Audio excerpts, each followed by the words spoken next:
we are back mga kada. Alam niyo ba na it's National Plant a Flower Day today?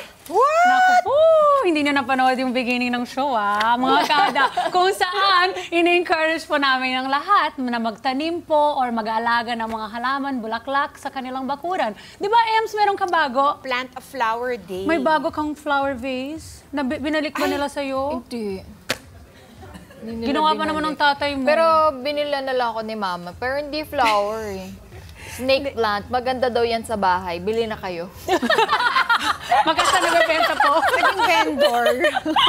Pero ito nga, bukod sa aesthetic na Tagalog bahay yan. ito, binibigay ng mga bulaklak sa ating kapaligiran, ay nagpo-produce din po ang mga bulaklak ng oxygen na kailangan natin to survive. Tama. Kaya naman ngayong umaga, bibigyan namin kayo ng mga ideas kung anong unique flower sa Pilipinas ang pwede ninyong itanim sa inyong mga bakuran na talaga namang mapapawaw ang lahat dito sa Wow, You Know! Ten, ten, ten, ten, ten, ten, ten. Starting with, ito ang favorite ng lahat, Sampaguita. Ito ang Bango scientific name ni Sampaguita, girls. Ay Jasminum sambac. Ayun na siya. You know. Oh, in 1934, Ganda-ganda niya. nang na-declare na noon ay yung Gobernador General na si Frank Murphy ang Sampaguita bilang national flower ng Pilipinas. Ayon, ang Sampaguita ay hindi endemic sa ating bansa. Ito ay inintroduce sa atin for ornament purposes and serves as a main ingredient to make perfumes. Bango, di ba? Dahil sa matamis nitong amoy. Mabango naman talagang Sampaguita. Bango nga niyan.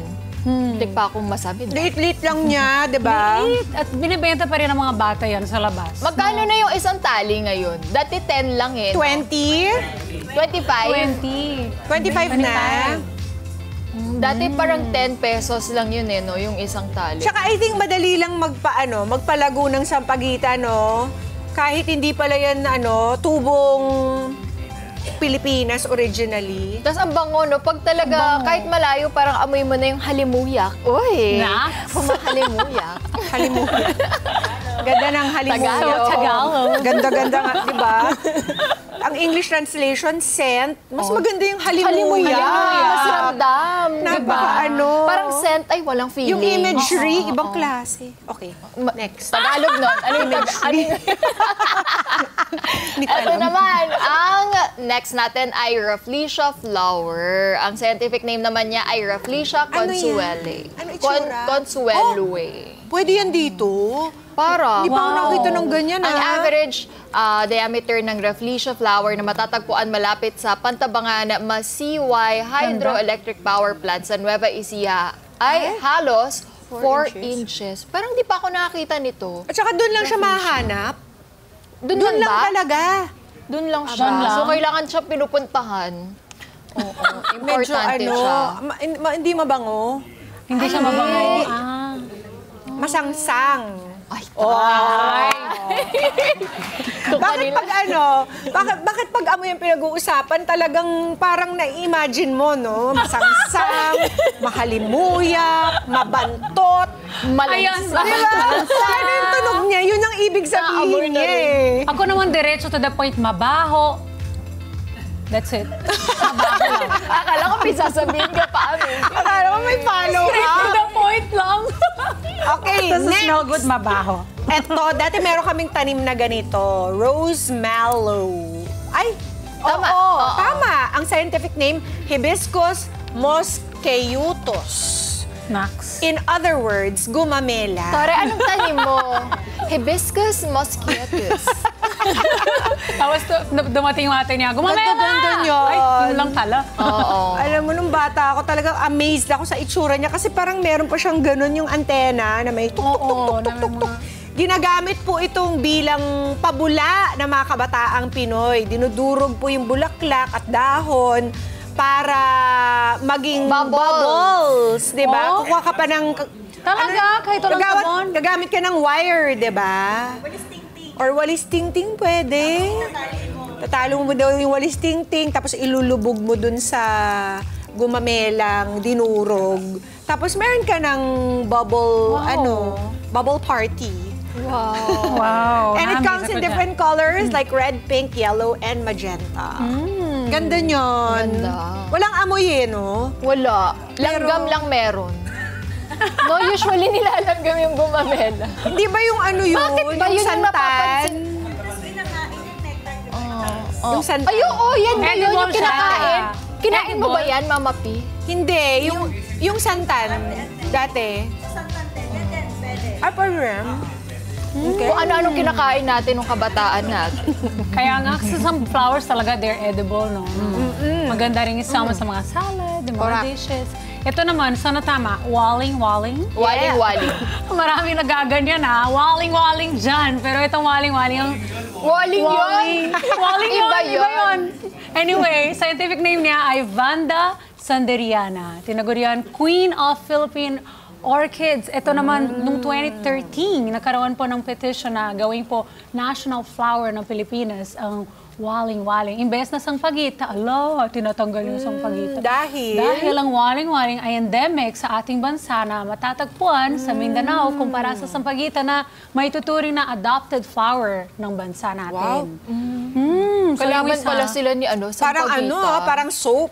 Oo nga. Adopted ko lang. Kaya nga. Sabi ni Waling-Waling na isang Correct. pagkita. Sabi ni sampagita. Pero sabi ni Sampaguita, ako pa rin ang nanalo. Ako pa rin Ganun ang sila. sampagitan ng iyong buhay. Wow. Mas mabango ba si Waling-Waling? Parang walang May amoy. amoy ba yan?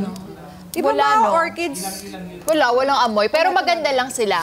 Ganda. Oo. At madali silang mamatay. Di ba Ano? usually kapag Ilang days lang yan siya. nag-bloom na siya, tapos after a couple of weeks, malalagas na siya, tapos mahirap na siya pamulaklakin ulit. Mahilig si Mama sa ganyan eh. Dami niyang halamam. Halamam. Okay, next naman tayo. Ito, ilang-ilang. Scientific name, Cananga odorata. Ang ilang-ilang po ay yellow, star-shaped flower that grows on the Cananga tree. Ilang-ilang dominates the oil and perfume industry as it serves as a great source of deep aromatic with slightly sweet, earthy, green, and floral notes. Ayan ang Pwede gawin ilang-ilang. Parang hindi ako masyadong nakakita ng ilang-ilang. Mukha Saan siyang ba yan? nag-yellow Ilan lang. lang na na dahon. Ilan lang. Naiilang. Naiilang sila. Oh, sa Naiilang ayaw sila nila sa'yo. masyado magpakita. Naiilang. Oo, dun sa bottom ng Sampaguita Ah, garland, yun. may ilang-ilang usually. Hindi na sila nailang pala. Hindi na. Oh, next! Rose grape.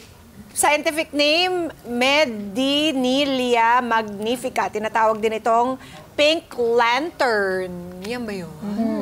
Okay, a tropical evergreen shrub that grows 8 feet tall. Ang rose grape po ay matatagpuan sa Luzon area, sa Mindanao, Mindoro, Negros, and Panay provinces. Ang dami pa natin bulaklak dito, yung santan. Yun, masarap yun. Ay, Kinain ko din yun eh. di ba? Kinukuha ko Inuunahan dun- natin yung mga bees. Kinukuha ko doon sa kapitbahay. Tapos yun yung mga niluluto-luto natin nung bata tayo. Ayan. Yun. O, Marami- kaya mga kada, try to plant a flower today. Yes. Maki-celebrate na rin po kayo sa National Plant a Flower Day. At yung mga bulaklak po na nabanggit namin, ilan lang po yan? Sa mahigit 10,000 varieties na matatagpuan sa ating bansa. 'Di ba? Ang dami natin palang bulaklak dito, 10,000. Kaya ano pang hinihintay niyo mga kada? I-ready na po ang green thumb at simulang magtanim. Kahit hindi po kayo green thumb, ipilit po ninyo. At mag-alaga ng bulaklak sa ating bakuran. Ang sarap kaya ng feeling pag nakita mong namulaklak na siya. Oo, 'Di ba? totoo. Ako ang namulaklak lang toge. Oh? Nag-plant kami ng mga munggo before, tapos Okay naging na toge yan. sila. Okay na din yun. Yun lang ang experience ko planting. At least, love 'di ba? that. May sense of fulfillment na parang hala, nabuhay ko yung halaman. May nabuhay ako. 'Di ba? Kesa doon sa napatay ko. Kaya mag-plant a flower na kayo today mga kada dahil bukod sa gaganda ng ating kapaligiran ay makakabuti din ito sa ating environment, di ba? Oo. That's right. Mga Kanet 25, this is Pia Guanyo Mago. For more Kada Umaga updates, please click the subscribe button and follow us on Net25 social media pages at Net25 TV and at Net25 Entertainment Facebook page. See you guys. Bye!